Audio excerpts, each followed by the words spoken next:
The Leaning Tower of Pisa, it's iconic. It's a symbol of Italy, and it's a testament to human ingenuity. You see, the tower started leaning almost as soon as construction began in 1173. By the time the first 3 floors were up, the lean was noticeable. The culprit? The ground beneath. The soil wasn't uniform, more sand on the north side, more clay on the south. This uneven foundation caused the tower to sink unevenly, hence the tilt.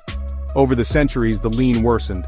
It became a race against time to save the tower from collapse. The tower's builders tried to compensate for the lean as they went. They made the upper floors taller on the sinking side.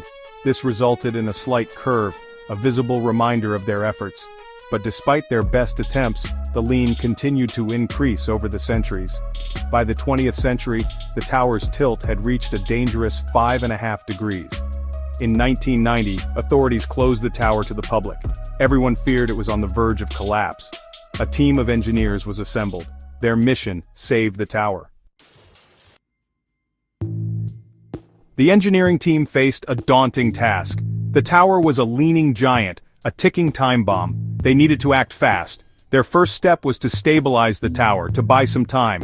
They installed a concrete ring around the base. This helped to distribute the weight. Next, they brought in the big guns, 600 tons of lead counterweights. These were placed on the north side of the base. The idea was to counteract the lean. The counterweights worked, to a degree. They reduced the tilt slightly, but it was a temporary fix. The engineers then attempted a more permanent solution: ground anchors. These anchors would be drilled deep into the ground, securing the tower. However, this plan hit a snag. It turned out that the tower's walkway, called the catino, was partially supporting the structure. This came as a surprise. No one had realized the catino's structural role. Removing part of the catino to install the anchors actually worsened the tilt. The engineers were back to square one. They had to add even more lead counterweights to stabilize the tower.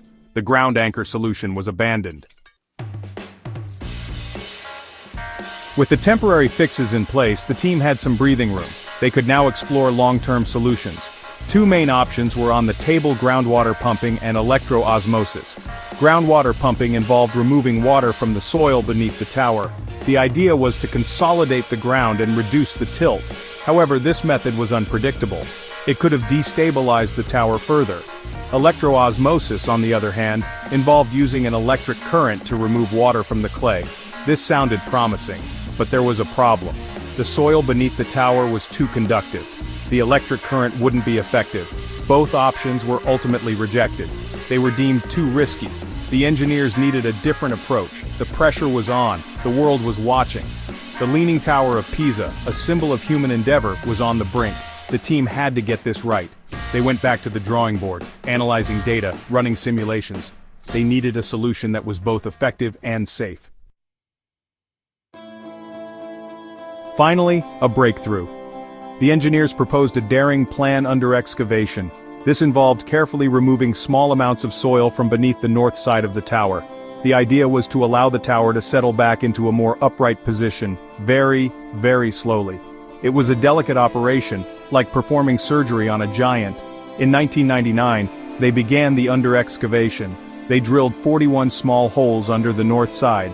Using specialized equipment, they extracted a total of 38 cubic meters of soil. That's about 70 tons. The work was agonizingly slow and precise. They monitored every millimeter of movement. The gamble paid off. Over 10 months, the tower straightened by 45 centimeters.